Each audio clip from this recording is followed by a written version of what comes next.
Hey guys, welcome back to Shop Don't Stop, Street Car Nice channel that revolves around cars. Today we are talking about a crucial aspect of these E36 M3s, the rear shock mount, or the RSM as you might see it described. I did not find a lot of good consolidated information when I was looking on the internet. Saw a lot of stuff scattered around a lot of forums, so I wanted to just consolidate what I saw into one concise video for you. So we're going to go through the different types of rear shock mounts that are available, pros and cons, if they're serviceable or not, and what driving styles they might be better associated with, and then we'll get into what I selected and why. I'll put a link shortly up in the upper right corner maybe of us actually installing the rear shock mounts in the rear here with a refresh of stock suspension. So the first option is the OEM mount. That is basically a metal outer housing with rubber that goes to an inner sleeve, a metal inner sleeve that accepts the top post of the rear shock. Good for decreasing the NVH or noise, vibration, and harshness, but they are not serviceable. And the other thing is that once they wear out and if that rubber tears through, then your whole top portion of the rear shock can go up and damage, especially in this coupe model. The rear speakers are right above it and can damage those speakers. All right, so the next one is polyurethane. That is a metal outer housing with polyurethane bushing and then a metal sleeve to accept the top of the shock. These can increase NVH because they're more stiff than OEM. Another thing is they're not serviceable. They can be used for spirited driving and light track use. The different companies like RevShift, GarageTastic, they detail it out on their websites. And then one thing to note is that with the lateral forces that can be applied to the rear shock and rear shock mount, they might bow out and kind of become oblonged and not have the same support as other types of mounts in the long run. So the last official style of rear shock mount that I'm going to talk about is the spherical mounts.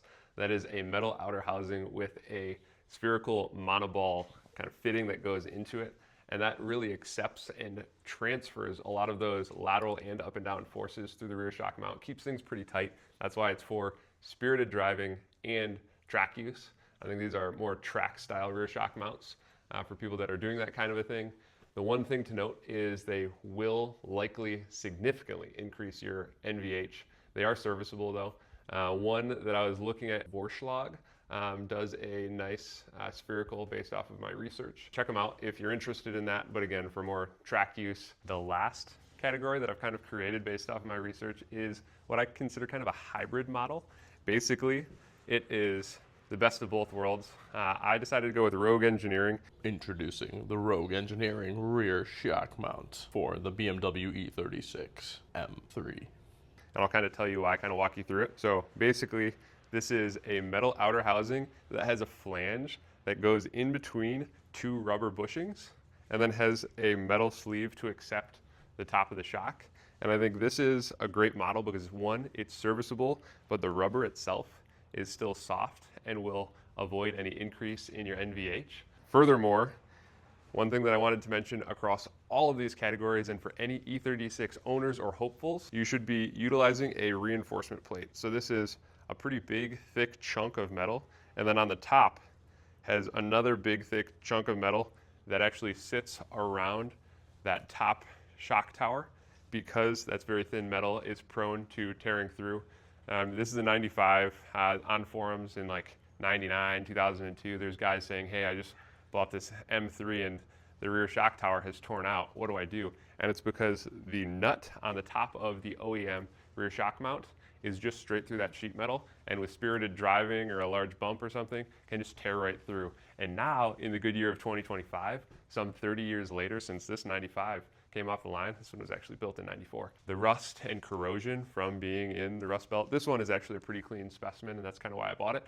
But if there is any rust, then you're really prone to tear out. So make sure you're inspecting those rear shock towers. But for this one, it's Rogue Engineering. That's why I went with it.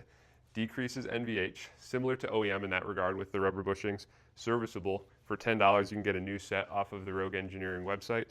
And then also has that metal flange that kind of transfers in the outer to the inner setup. So that's why I went with this one. Real quick, wanted to show you the rear shock mount that we took off this 30-year-old car and the one that we're about to put on.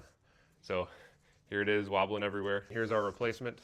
We've got a nice metal sleeve or metal outer housing, metal sleeve with rubber bushings on either side, nice and torqued down.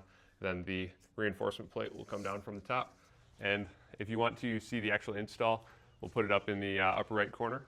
But thanks for following along. There's OEM, polyurethane, spherical, and then also this hybrid option. So if you have any questions about rear shock mounts for the E36, drop them in the comments below. Thanks for following along, and remember, shop don't stop.